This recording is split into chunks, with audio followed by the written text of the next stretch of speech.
예, 자, 좀 쉬셨죠? 네. 그 다음에 이제, 농지취득 자격 증명제로 들어갑니다. 자, 이게 무슨 말이냐면, 농지증도 가장 대표적인 거래 규제입니다. 그래서 이제 앞으로 농지취득 자격 증명제, 이걸 줄여서 뭐라 그래요? 농지증. 그렇게 이야기할 거예요. 알아먹어야 돼. 이제 농지증이라고 이야기하면 알아먹어야 된다고. 알아먹어야 돼. 그러면 이게 무슨 말이냐면 농지를 취득하려면 원칙적으로 이게 있어야 돼요. 없어도 되는 경우도 있는데 원칙은 이게 있어야 돼. 그래서 이제 이걸 공부를 하는 거예요. 그래서 이제 여러분들 발급 신청이 그 1번에 나와 있죠. 누구에게 농지증 발급을 신청해요? 시구 읍면장입니다. 근데 우리가 배우다 보면 보통 시장, 군수, 구청장이 나오죠. 여기는 군수 대신 뭐가 나와요? 읍면장이 나옵니다. 그 읍면장 동그라미 군수 X라고 적으세요. 이거 주의해야 돼요. 자, 농지증 발급은 시구 읍면장. 시구 읍면장. 군수가 아니에요. 그 다음에 법률적 성격. 한번 보세요. 농지증은 농지취득 공적 증명 행위며 강행 규정으로서 농지취득 효력 발생 요건 이런 말이 있어요. 예, 그리고 등기할 때 필수 첨부 서류다. 그러면 결국 이전 등기할 때 농지증 있어야 돼, 없어야 돼? 있어야 돼. 자, 그 다음에 이제 가장 중요한 거 동그라미 3번이에요. 동그라미 3번. 이쪽은 농지증이 있어야 되는 경우고, 이쪽은 농지증이 없어도 되는 경우입니다. 그럼 농지증이 있어야 되는 경우는, 자, 매매로 취득했을 때 있어야 되고, 교환도 있어야 되고, 증여도 있어야 된다고 첫째 줄 나와 있죠. 첫째 줄 보고 있어 지금? 네. 증여 동그라미.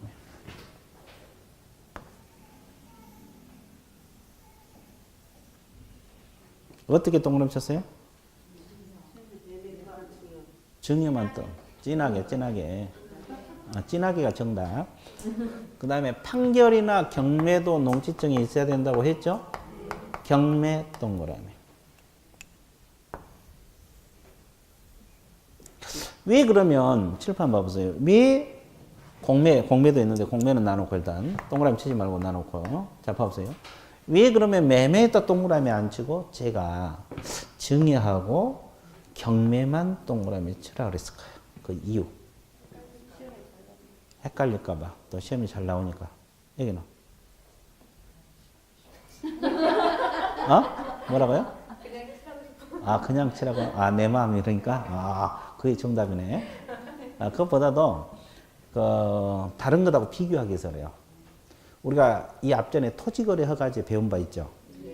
토지거래 허가구역에서 증여로 토지를 취득하면 허가증이 있어야 된다고 배웠어요? 없어도 된다고 배웠어요? 없어도 된다? 예, 없어도 된다고 나왔어요. 거기는 기억하고 있어요? 기억이 없어? 왜? 기억이 안 나? 어떻게 했는데 기억을? 네, 좋았어요. 안 나고 하여튼. 여기는? 다 빠졌으니까 참. 여기는. 없어도 돼요. 거기는 증여는 왜 무상계약이니까. 그러니까 허가는 유상계약만이 허가 대상이라고 배웠어요. 증여는 무상계약이니까 허가증이 없어도 돼요. 그런데 농지증은 증여가 있어야 돼, 없어야 돼? 있어야 돼요. 왜 이게 헷갈리냐면, 거기서 배울 때는 없어도 된다고 배웠잖아요. 여기서 배울 때는 농지증이 있어야 된다고 지금 배우잖아요. 거기서는 없다고 외워놨다가, 여기는 있다고 외워놨다가, 며칠 뒤면은 어디서 나온지는 모르겠어요. 헷갈려, 안 헷갈려? 헷갈려. 내용이 어려운 건 아니죠. 며칠 뒤 봐. 어디서 중요가 나오는지, 농지증이 있어야 되는지 없는지 헷갈려 그래요. 거기도 외워놓고, 아니라고 외워놓고, 이거는 기라고 외워놓고. 됐어요? 허가증은 증여가 없어도 돼요. 근데 농지를 취득할 때는 증여도 있어야 돼요. 이것도 마찬가지. 허가구역에서 경매로 취득할 때는 허가증 없어도 되거든요. 이건 공부 안 했어. 경매는 내가 안 해서 허가할 때. 없어도 돼. 근데 여기 농지증은 경매로 취득할 때도 있어야 돼, 없어야 돼? 그럼 이제 농지를 경매로 취득할 때도 농지증이 있어야 되거든요. 경매로 농지 사더라도 농지증 발급받아야지 낙찰 받거든요. 그러면 경매 아직 공부 안 해서 잘 모르겠죠. 언제까지 농지증을 제출해야 되냐? 이 경매의 절차를 보면 매각기일이 있어요. 매각기일. 매각기일이 뭐 한 날이겠어요? 경매한 날. 경매 날입니다. 그리고 이제 매각 결정 기일이라고 있어요. 이날은 경매 날짜에 최고로 비싸게 사겠다는 사람에게 허가를 할 것인지 말 것인지 결정해 준 날이고. 자, 이거 허가를 받으면 이제 대금 납부하라고 해요. 경매 대금 납부하라고. 이해됐어요? 그리고 이제 이게 끝나면 소유권 이전 등기를 촉탁을 해줘요. 산 사람에게 이제 등기 옮겨야 됐거든요. 이전 등기 촉탁. 등기 촉탁을 하게 됐어요. 그러면 잘 보세요. 그러면 농지 취득 자격 증명을 경매로 찍을 때 농지 취득 자격 증명은 있어야 된다 했잖아요. 그러면 언제까지 농지증을 제출할까? 매각 기일까지 제출할까? 매각 결정 기일까지 제출할까? 대금 납부한 날까지 제출할까? 등기할 때 필요하니까 등기한 날까지 제출하면 될까? 아까 뭐 이전 등기할 때 첨부 서류라고 했잖아요. 그럼 찍어봐. 아니, 그러니까 농지증을 언제까지 제출할 거지? 그러니까, 아니, 그러니까 그 토를 달지 말고 언제까지 제출한가? 아니, 저 넷 중에서 찍으라는 게 무슨 사이야 또? 그 사이에? 그 전에까지. 그러니까 넷 중에서 찍으라니까 그 사이 찍지 말고. 매각 기일? 예, 그래, 매각 기일. 그렇게 찍는 거예요. 사이를 찍으면 안 되고, 여기는. 결정 기일. 여기는.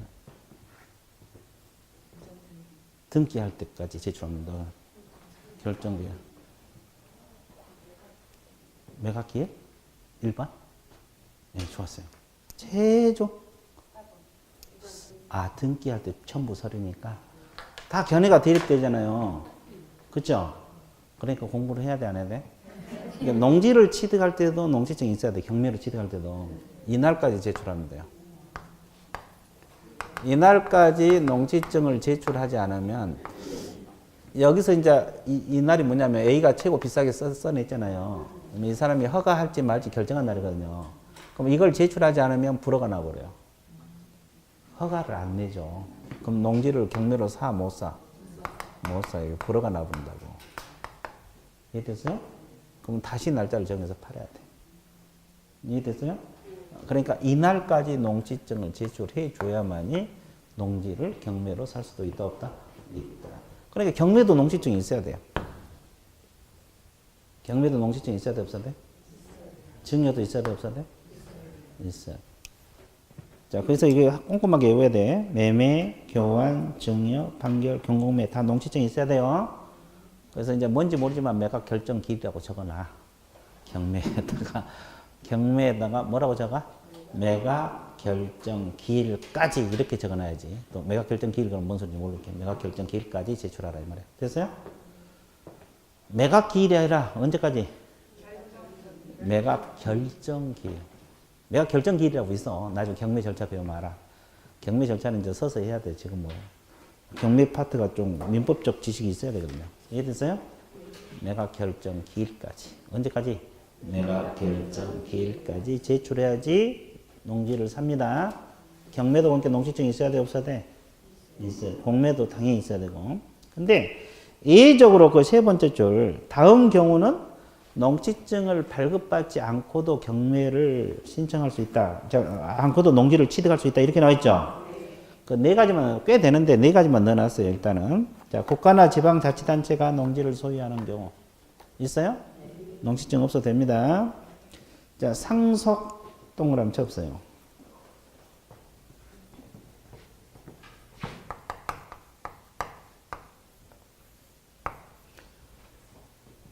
상속은 농지증 없어도 돼. 이해되세요? 상속은 농지증 없이 된다고. 그리고 가로 안이 중요해요. 상속 인에게 한 뭐라 그랬어요? 유증이 뭔지 아세요? 뭔데?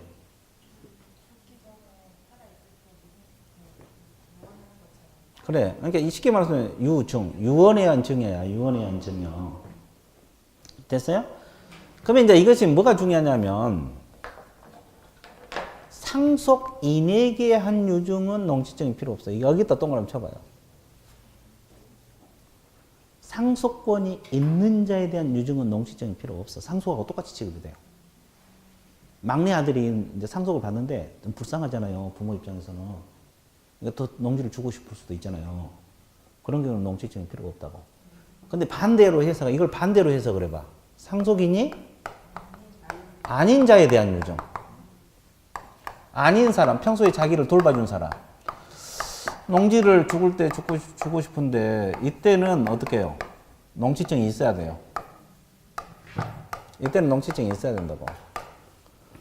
이게 법에서 이렇게 표현했잖아요. 상속인에게, 상속인에게, 상속인에게, 상속인에게 한 유증은 없어도 된다고 법 규정이 나와 있잖아요. 그럼 반대로 해석하면 상속인이 아닌 자에 대한 유증할 때는 농지증이 있어야 돼요.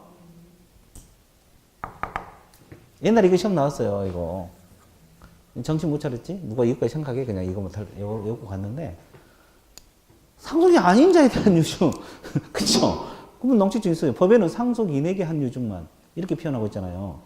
아닌 자에 대한 유증은 전혀 말이 없어. 저건 있어야 된다는 거지. 이해됐어요? 원칙으로 돌아가는 거예요. 됐습니까?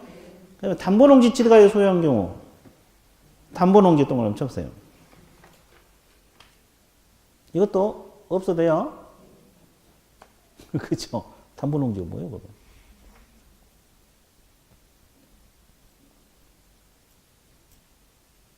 담보농지.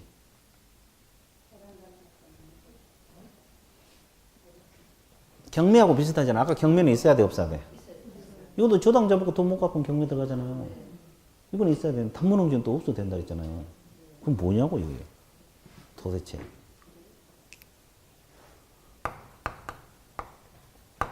이건 이렇게 생각하면 돼요. 이제 여러분들 가서 농민들이 돈이 필요하면 어디서 돈을 주로 빌렸어? 농협 생각을 해봐. 농협협동조합, 축산업협동조합 이런 데 있잖아요. 그러면 돈 빌릴 때 그냥 빌려줘요? 농지를 저당 잡아야 돼. 저당 잡혀야 돈 빌려줄 거 아니에요. 저당 잡고 1억을 빌려 썼어. 근데 투자를 했는데 폭삭 망했어. 그죠? 그죠? 뭐 농민들은 뭐 유지수 심어 과일 나무 심어가지고 돈을 이제 취득해야 되는데 잘 안 될 수도 있잖아요. 못 갚게 되면 이제 경매 들어갈 거 아니에요. 농협에서 경매 들어갈 거라고. 근데 경매가 들어갔는데 2번 이상 유찰이 돼. 그래도 살 사람이 없어. 그러면 그때 그 이후에 채권자인 농협이 직접 경매에 참가해서 그 농지를 취득할 수가 있어요. 이런 걸 담보농지라 해요. 이해됐어요? 그래서 이제 법에 정한 그 기관들이 있어, 은행들. 그 기관들이 자기가 저당 잡아놓은 농지를 직접 2번 이상 유찰이 되어버려요. 그 이후에 참가해서 낙찰받는 담보농지를 말합니다. 그런 경우는 없어도 되고 그 위에 것은 다 있어야 된다고 생각하면 돼요. 이해됐어요? 경매는 있어야 되니까. 그 다음에 농지 전용 협의 동그라미 쳐보세요.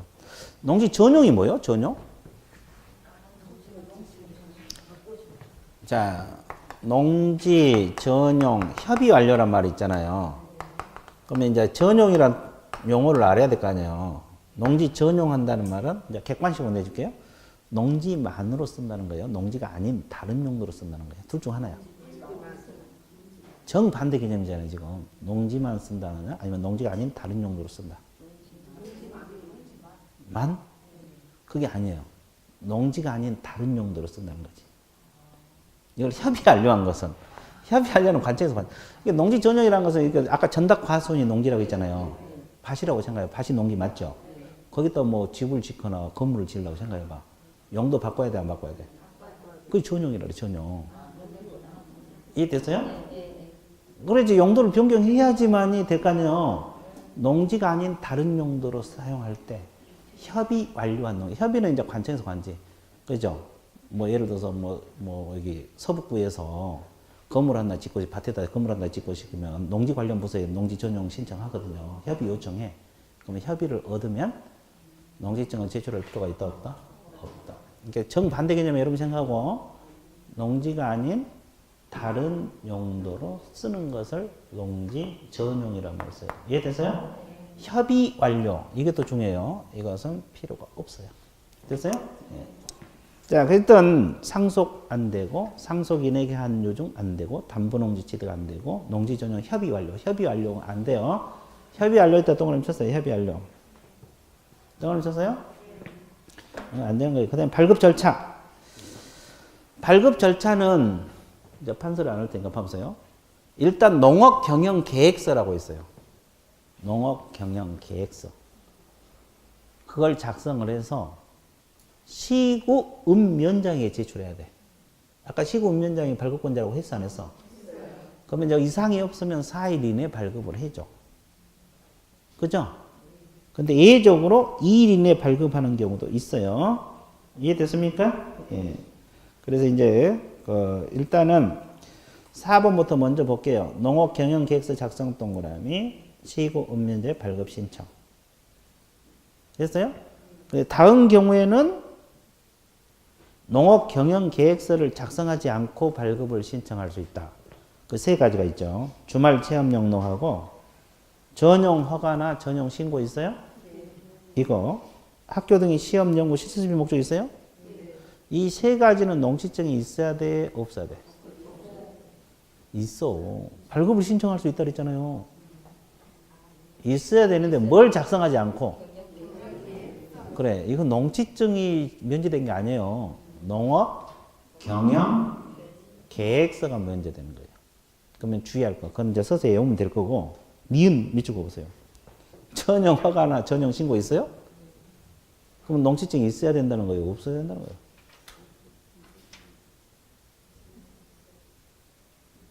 있어야 된다는 거 아니에요. 경영 계획서를 작성하지 않고 발급을 신청할 수 있다고 했잖아요. 그러면 있어야 되는데 없어야 된다. 구별할 줄 알아야 돼. 봐보세요. 허가나 신고 있잖아요. 이걸 구분해야 돼. 농지 전용 허가를 받는 경우는 있어야 되고 협의 완료는 없어도 된다는 거지. 이해됐어요? 자, 이건 있어야 되는데 농업 경영 계획서 필요 없이 있어야 되고. 이해됐어요? 이건 아예 농지증이 필요 없는 거예요. 그럼 협의는 주로 이제 관청에서 하는 일이라니까. 이해됐어요? 그럼 이건 개인들이 집 짓고 싶으면 이렇게 허가를 받아서 용도 변경하고 할 수도 있어, 없어? 있어. 이때는 농지증이 있어야 돼. 아직까지는 농지니까. 이해됐어요? 예. 그리고 협의 완료는 없어도 됩니다. 자, 그거 구별해야 돼. 자, 다시 정리할게요. 농지 전용 허가는 농지증이 있어야 돼, 없어야 돼? 협의 완료는 없어도 됩니다. 이거 구별하라고. 다만 이것은 이제 있어야 되는데 농업 경영 계획서가 필요 없이 발급을 신청해. 농영 계획서가 필요 없이 발급 신청하면 2일 이내 발급을 해줘. 원래는 경영 계획서 작성하고 가는 건 4일이야. 이해됐어요? 네. 자, 그 밑에 보세요. 5번. 자, 며칠 이내 발급을 해준다 그랬어요? 4일. 근데 가로 안에 농업 경영 계획서 미제출은 며칠? 미제출이 위에 세 가지 기억내는데 이거 주말 체험 영농, 전용 허가나 신고, 시험 연구 실습지 목적이 있잖아요. 이건 며칠? 2일. 그러니까 있어야 되는 거예요. 이해됐어요? 경영 계획서가 면제된다 이 뜻이에요. 일단 이 정도만 정리할게요. 이것만 해도 많이 한 거예요. 일단 이것도 사실 뭐 이것 자체도 외우려면 머릿속에 넣으려면 힘든 거예요. 됐어요? 자, 그 다음에 DP에 넘어가세요. 그럼 이제 우리가 어디까지 조사를 했어요?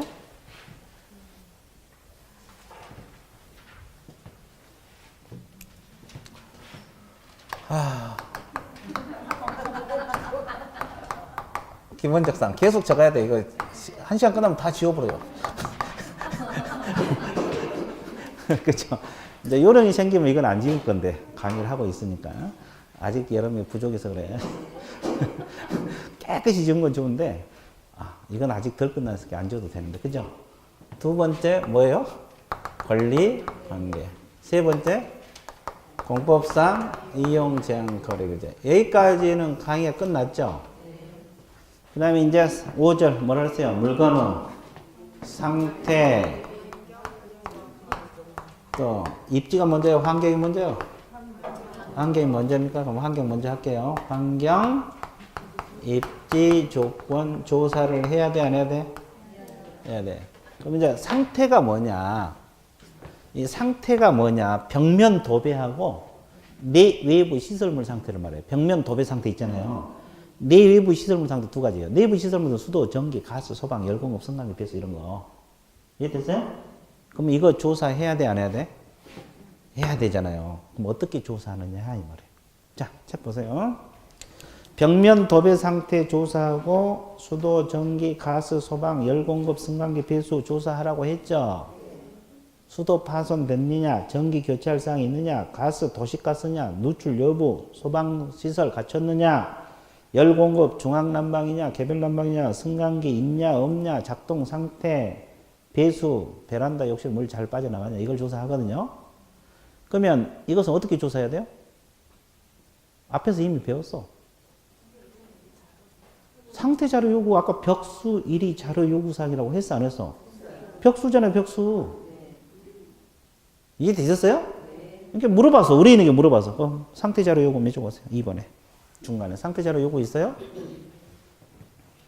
그러니까 수도, 전기, 가스, 벽면 도배는 의뢰인에게 물어봐서 거주자가 알고 있잖아요. 자료 요구해서 조사하는 거. 조사해서 매수인에게 설명해야 되니까. 그러면 이제 환경이 뭐라 그랬어요? 환경? 일조, 소음, 진동. 그것까지 끊어요. 비선호시설은 별도로 공부해야 되고. 그럼 일조소음 진동도 아까 상태 자료 요구에 들어가 안 들어가? 벽수 1에서 1이잖아요. 근데 비선호시설이 뭘까? 나이트 클럽. 오, 좋아. 선호. 아, 여기는 선호시설이라는데 여기는 사람마다 달라져 보네. 여기는 좋다고 선호시설. 예, 아주 좋대. 여기 스타나이트 있잖아요. 여기 비싼. 좋았어요. 뚜껑 열리는 나이트. 뭔 소리인지 알아요? 뚜껑 열린다는 게 뭔 소리인지 아냐고. 예, 지붕, 동. 예, 그러죠. 뚜껑 열리는 나이트가 있는데 천안에 유명하게 많아. 자, 하여튼 그래요. 하여튼 비선호시설은 자료 요구해서 조사한 게 아니라 개공이 직접 조사합니다.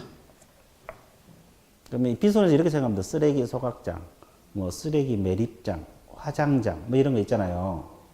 이런 걸 비선호시설이라 해요. 이해되셨어요? 예. 그런 것은 개공이 직접 조사. 그리고 일조소음 진동까지는 자료 요구해서 의뢰인에게 물어봐서. 그래서 벽수일 다 나와있잖아요. 벽수일은 자료 요구, 비선호시설은 개공이 직접 조사입니다. 이해됐어요? 근데 비선호시설을 천안에 있는 물건 중개하면서 서울에 있는 비선호시설까지 조사하면 돼, 안 돼? 몇 킬로까지? 1km까지.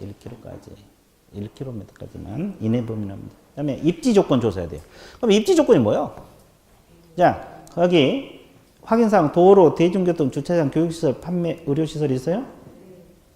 자, 도로 주변 물건에 접해 있는 도로, 이면도로, 대중교통, 버스, 지하철, 주차장 있냐 없냐, 교육시설, 학교, 그 다음에 판매, 백화점, 할인매장, 종합병원 다 조사를 해야 되거든요.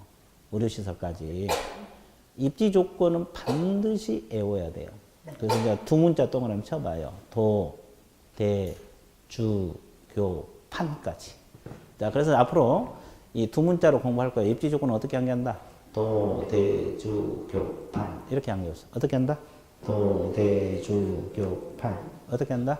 도, 대, 주, 교, 판. 어떻게 해요? 도, 대, 주, 교, 판. 집에 갈 때도?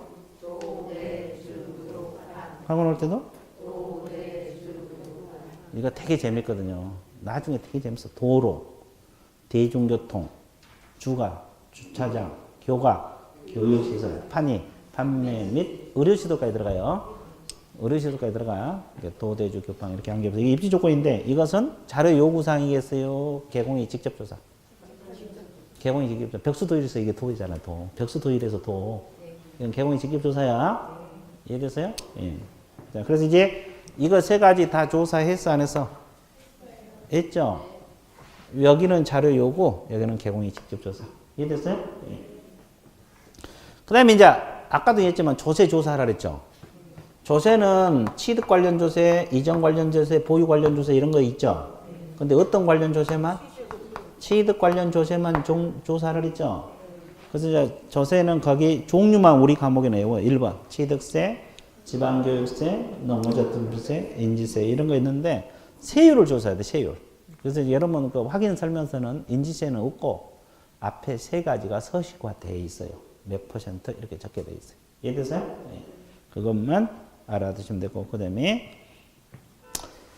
큰 2번에 보면 보유 관련 재산은 조세 체납 있는 것만 조사하면 돼요. 이해됐어요? 건강금 체납되는 거 이런 것만. 그래서 이제 의무적으로 설명할 것은 취득 관련 조세입니다. 그 다음에 이제 또 마지막으로 뭘 조사해야 돼요? 거래 예정 금액. 거래 무슨 금액? 그럼 예정 금액은 개념 잡아드릴게요. 이 물건 금액을 말하는데 저 물건 금액 누가 산정한 금액이겠어요? 1번 의뢰인이 산정한 금액이다. 2번 개공이 산정한 금액이다. 둘 중 하나요. 의뢰인? 의뢰인이 이야기한 금액 예정 금액이다. 여기는 개공이 이야기한 거다. 당첨? 개공? 네, 개공이랍니다. 나도 처음 알았는데 개공이래요. 자, 거기 봐보세요. 뭐라고 했어요? 개공이 주어가 뭐요? 개공이 가라 그랬네. 개업공인 중에 가. 그거 동그라미. 개공이 산정한 금액이네. 그럼 개공이 어떻게 산정하냐? 매도, 매수 희망가를 기초로 해서 인근 지역 거래 사례, 공시지가 발전하는 수급 등을 참작해서 계략점이죠. 계략적으로 평가한 금액. 계략적으로 평가한 금액. 그러니까 의뢰인이 제시한 가격 플러스 알파야. 여러 가지 정리해서 계략적으로 평가한 금액을 뭐라고 표현해요? 거래 예정 금액. 그러면 의뢰인이 제시한 가격이요, 개공이 산정한 금액이요? 개공이 산정한 금액이요. 그래서 여러분들이 그 부동산학 개론 배우죠? 감정평가론을 배울 거예요. 이것 때문에 배운 거예요. 감정평가할 수 있어야 되잖아요. 예정 금액을 산정해서 설명해야 되니까 이게 이 과목이 다 여기서 나온 거예요. 학개론 이것 때문에 감정평가론을 배운다고. 이걸 조사해서 설명해야 돼, 안 해야 돼? 우리 중개사법에서 설명하라 그랬으니까. 이해됐어요? 그리고 권리관계 설명하라 그랬으니까 공시법이, 등기법이 공부해야 되고, 공법상 이것 때문에 공법이 공부해야 되고. 이해됐어요? 네, 그랬어요. 자, 과목이 다 여기서 나와. 그래서, 개공이 산정 금액입니다. 그 다음에 2번 아까 했죠? 정원석, 정원수, 뭐 이거. 소유 관계 조사하라 그랬어요. 직접 조사하라 그랬죠?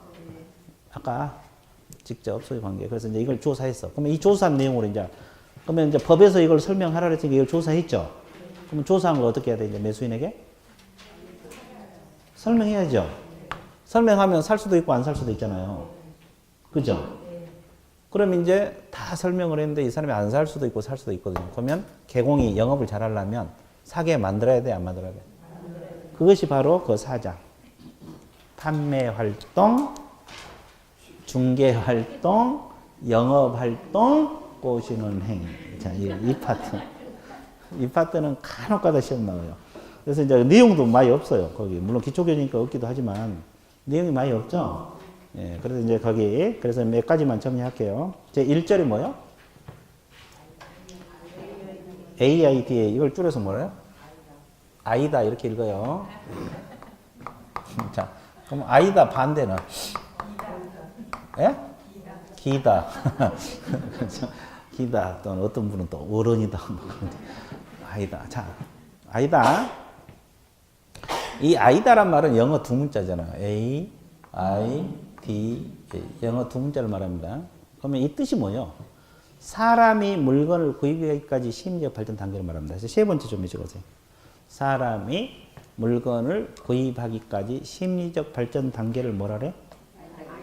아이다래요. 사람이 물건을 구입하기까지 심리적 발전 단계를 뭐라 그래? 아이다. 아이다란 말을 써요. 그러면 이제 여기서 아이다 원리에서 A가 뭐겠어요? 어텐션 나와 있죠? 이걸 주목이에요, 주목. 어텐션. 그러면 이제 이것은 이제 개공 입장에서 생각을 해봐. 개공 입장에서. 이 매물을 팔려고, 중개를 하려고 한다면 우리 과목은 이제 개공 입장에서 생각을 해봐요. 이 물건을 중개하려면 이 물건이 있다는 것들을 고객들에게 알려야 돼, 안 알려야 돼? 이게 주목 단계야. 고객이 알려갖고 주의를 끌어내는 거예요. 주목을 끌어내는 거예요. 그럼 어떻게 해서 해야 돼요? 신문이나 생활정보지에 뭘 해서? 광고를 내는 거예요. 광고만 적어놔봐요. 어텐션에다가.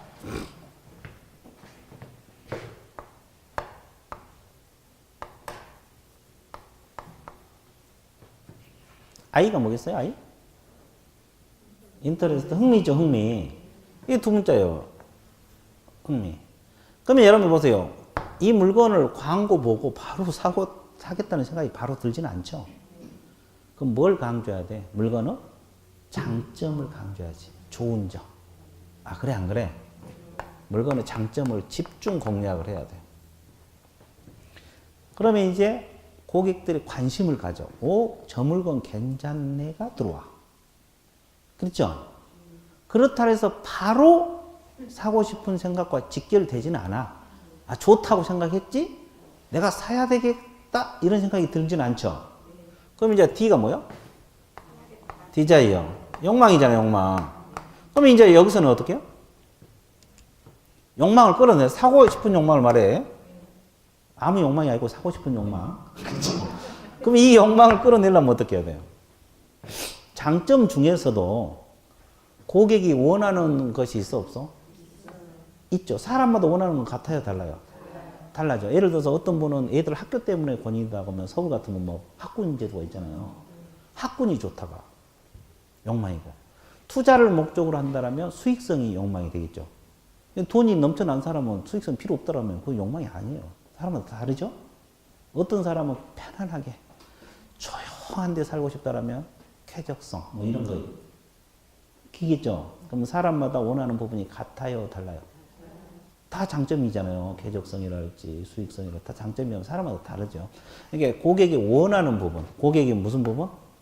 원하는 부분을 집중 공략을 해야 돼요. 됐어요? 그러면 사고 싶은 생각이 들어, 안 들어? 그리고 이제, 그러면 이제 고객 반응이 긍정적이다 그러면 계약 체결로 들어가야 돼, 안 들어가야 돼? 이게 액션이야, 액션. 행동. 행동이 거래계약 체결이야. 거래계약 뭐다?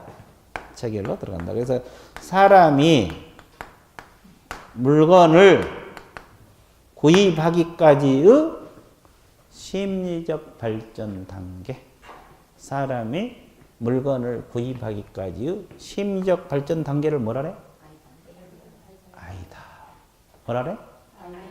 뭐라래? 뭐라래? 그래. 개념 잡았죠? 그럼 2절 제목 읽으세요. 부동산은 판매 과정. 그럼 이것도 개공 입장에서 생각하면 돼요. 뭐 학개론에서 다룰 거예요. 이게 학개론 파트거든요. 마케팅 파트인데. 자, 여기서 이제 주 판매 과정이 나와 있어요. 그럼 이건 뭘 공부해야 되겠어요? 순서. 그래서 그 2절의 순서, 저 가운데 색깔 있는 부분이 있어요? 그걸 공부를 하셔야 돼, 순서. 자, 그러면 개공 입장에서 생각해 보라 그랬어요. 개공이 저 물건 중개하려면 가장 먼저 해야 될 것이 거기 뭐라고 나왔어요? 물건하고 고객 확보야. 첫 번째가 물건하고 고객 확보. 이게 첫 번째입니다. 순서가 쉬워. 봐보세요. 그러면 개공이 중개하려면 이 물건을, 매물을 확보해놔야 돼, 안 해야 돼? 그리고 고객 확보해야 돼, 안 해야 돼? 그래야 중개를 할 거 아니에요. 맞죠? 그러면 두 번째 이거에 갖춰주면 준비를 해야 돼. 그러면 뭘 준비해야 되냐? 물건이 확보됐다라면 물건 분석을 하는 거야. 그럼 물건 분석 뭘 해야 돼요? 구체적으로 뭘 분석해야 되냐고. 다 분석해야지. 그래. 아까 배웠던 거. 간단하게 표현하네. 아까 배웠던 거. 여기다가 뭐 소재질할지, 면적이랄지, 주변 환경, 입지 조건 다 미리 분석해놔야 돼, 안 해야 돼?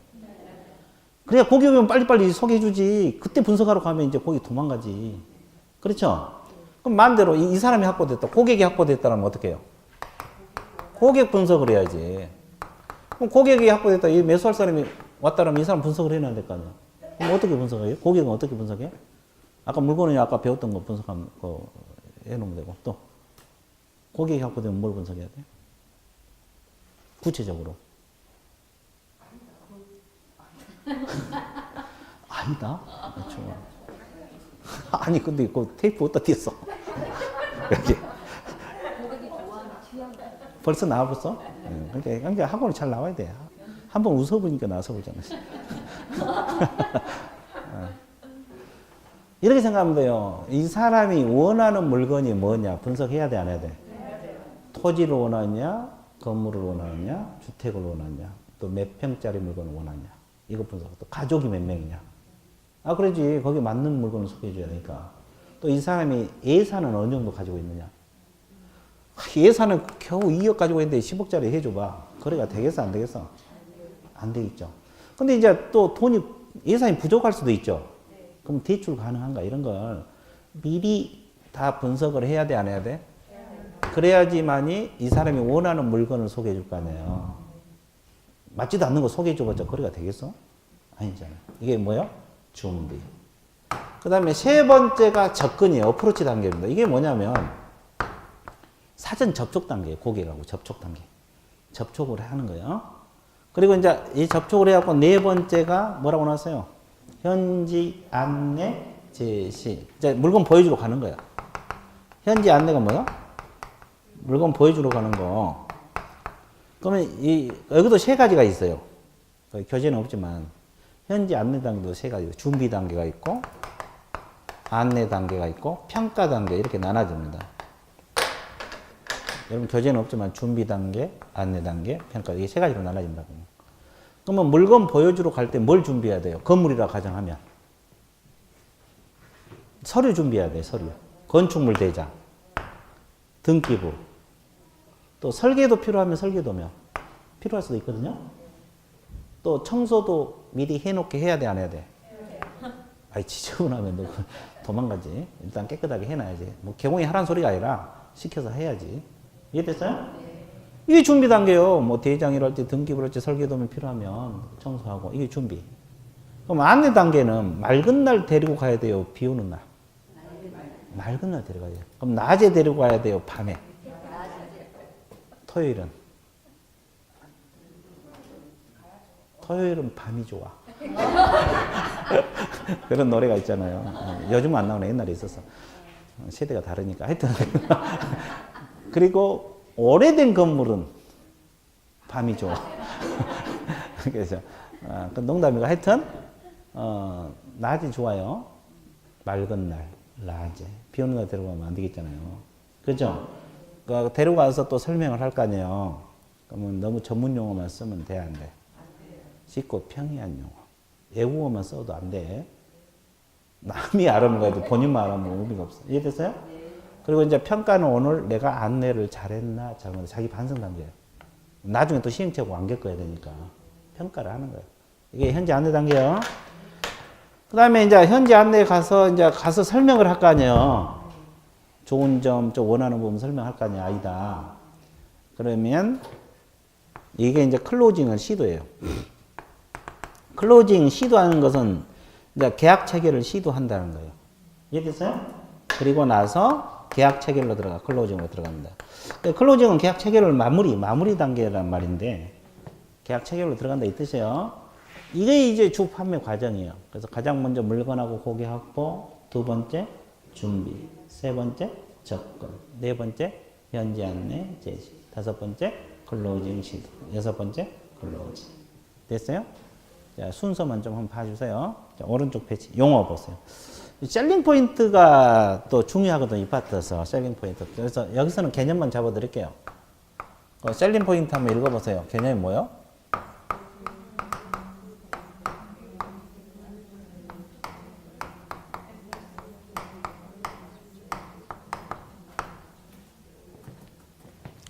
이 셀링 포인트 또는 달리 표현해서 판매 소구점 이렇게 표현하거든요. 그대로 해석하면 판매 소구점인데, 자, 거기 첫째 줄 보면 취득 의뢰인 동그라미 있어요. 취득 의뢰인에게 만족을 주는 특징을 셀링 포인트란 말을 써요. 그럼 이전 의뢰인에게 만족을 준다. 취득 의뢰인. 취득 의뢰인입니다. 그래서 취득 동그라미 쳤어요. 취득 의뢰인에게 가장 만족을 주는 특징을 셀링 포인트란 말을 써요. 그래서 그 유형에는 뭐 기술적 측면, 경제적 측면, 법률적 측면, 정책적 측면 이런 거 있어요. 이건 나중에 기본서 나오면 한번 봐드릴 거고. 그다음에 클로징이란 개념이 들어있어 안 돼? 나와 있어 안 나와 있어요? 그럼 클로징 개념 읽어보세요. 뭐라고 나왔어요?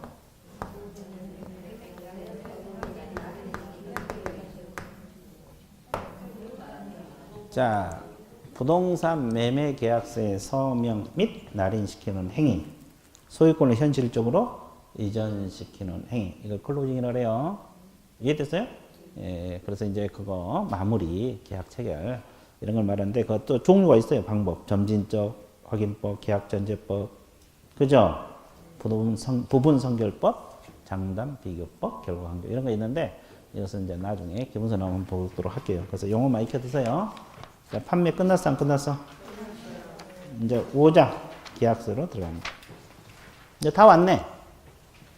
실무는 어디서부터 어디까지? 중개계약 시부터 거래계약까지가 실무라고 했어 안 했어?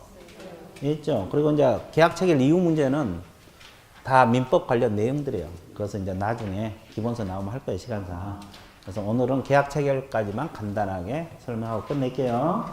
네, 계약 체결. 자, 봐보세요. 이거 거래 계약이죠. 그러면 개공 소개로 하면 누가 계약서를 써야 돼? 계약서 쓰는 것은 그 서식 갖다 쓰면 그렇게 어렵지 않아요. 여러분들 안 배워도 대충 쓸 수 있을 거예요. 이해되세요? 근데 이제 뭐예요? 잘못 쓰면 개공이 책임을 져야 돼, 안 져야 돼? 그래서 가장 먼저 그 제목이 거래계약서 작성 시 주의사항이란 말이 있어요, 없어요? 있죠. 제목이 그거잖아요. 거기서 이제 가장 먼저 할 것이 당사자 확인이에요. 그러면 여기서 당사자가 누구요? 매매 같으면 매도인하고 임대차면 임대인하고 임차.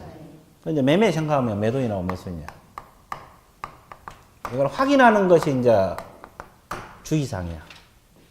그럼 매도인 공부를 하면 돼. 매수인은 똑같아요, 원리가. 원리가 똑같으니까 매도인 위주로 하면 되는데, 가장 먼저 중개하기 전에 확인할 것이 거기 양갈 1번, 매도인에 관한 사항에서 양갈 1번 제목 읽으세요. 뭐를 했어요? 권리의 진정성 확인을 해야 돼. 이게 첫 번째야. 그럼 이게 무슨 말이에요? 권리 진정성 확인이란 말이 뭐예요? 아니, 저 건물 소유자가 누구냐 이 말이지. 소유자 확인한 거야. 소유자 확인한 걸 말하는데, 그러면 잘 보세요. 갑이 저 건물을 자기 건물이라고 팔아달라고 중개가 의뢰가 들어와. 그러면 진짜 갑 소유인지 아닌지 개공을 확인해야 돼, 안 해야 돼? 아니, 별 사람 다 있잖아요. 나무 물건 팔려고 들어온 사람도 있고. 그거요. 그럼 만약에 나 사고 터지면 개공 책임져야 되잖아요. 그죠? 그래서 가장 먼저 이 소유자 확인하는 게 급선무야. 그럼 이제 우리가 할 일은 뭘 보고 확인하느냐 이걸 배운 거지. 어디가 나와 소유자가? 등기부. 아까 각부에 나온다고 했어요. 어이구.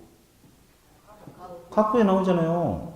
등기사항 증명서 이걸 봐야 되고 소유자가 맞는지. 뭐하고 대조를 해야 돼요? 주민 등록증하고 대조를 해서 소유자를 확인하는 게 첫 번째. 이해됐어요?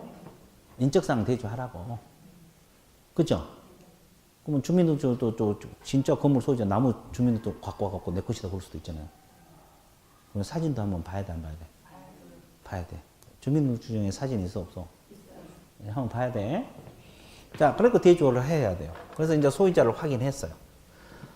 소유자가 이렇게 확인하니까 맞네?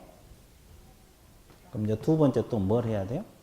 처분 능력 확인해야 돼요. 오른쪽 페이지. 무슨 능력?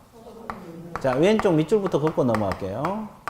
소유자 확인 방법부터 공부를 할게요. 소유자 확인은 일단은 권리 진정성 제목 밑줄 긋으세요. 동그라미 2번만 밑줄 그으시면 돼요. 등기부상 명의인은 소유자로 지정되어 등기상 증명서 동그라미 주민등록증 제시받아 이를 뭐해서? 대조해서 본인 여부를 확인한다. 그 지문만 체크하시고 동그라미 3번 때에 따라서는 탐문도 필요할 때가 있어요. 주변 탐문. 그리고 재산세 납부 여부. 이것도 소유자 확인 방법 중에 하나입니다. 이해되셨어요? 네. 그것도 한번 밑줄 보시고. 자, 그러면 여기까지 정리됐죠? 자, 오른쪽 페이지 실판 보기 전에 보세요. 그럼 이제 갑이 소유자가 맞네.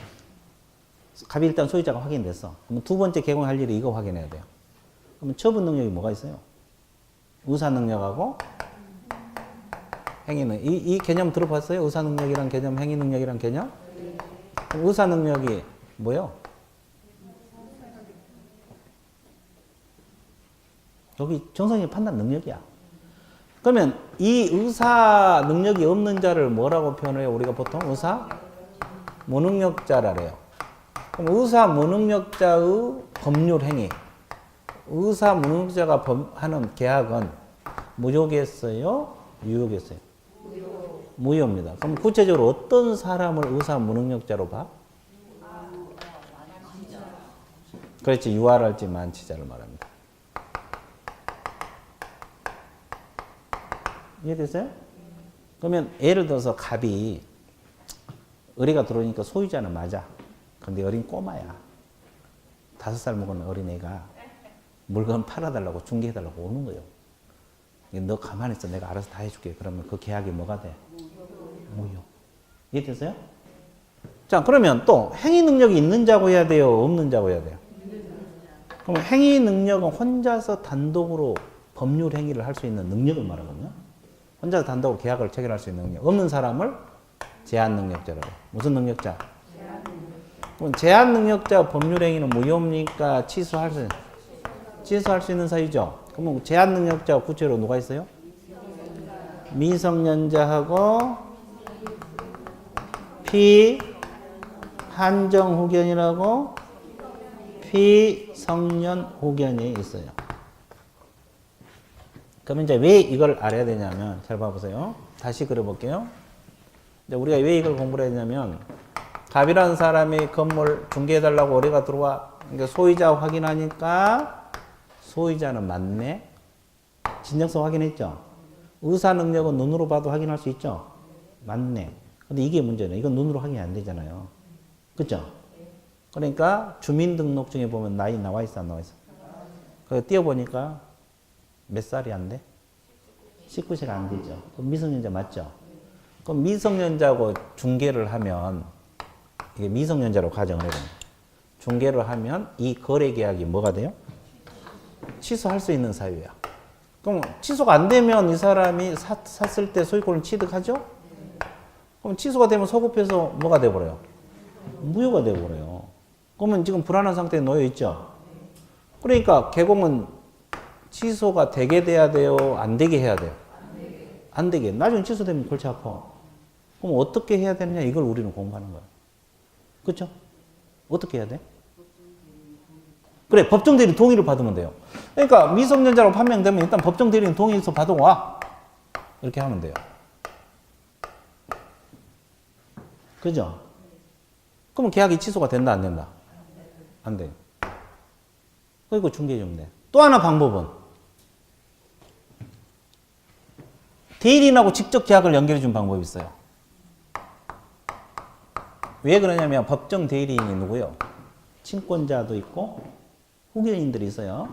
친권자가 누구를 말해요? 부모를 말하고, 친권자가 없으면 후견인이 지정이 되거나 선임이 되거든요. 이분들이 법정 대리거든요. 그러면 이제 이분하고 직접 계약을 연결해 준 방법이 있어요. 왜냐하면 대리권이 있거든요. 미성년자에 대해서 이 재산을 팔아줄 수 있는 권한이 있다고. 그러면 계약이 취소가 된다, 안 된다? 몇 가지 방법? 2가지. 피한정 후견도 똑같아요. 그러니까 결론적으로 뭐냐면, 동의를 받아 오너라 이렇게 확인해서 중개하는 방법, 또 하나는 대리인하고 직접 계약을 연결하는 방법. 몇 가지? 2가지. 여기까지 이해됐죠? 그래야만이 취소가 안 된다고. 됐어요? 예. 그러면 또 하나, 이 법정 대리는 친권자도 있고 누가 있어요? 후견인이 있다잖아요.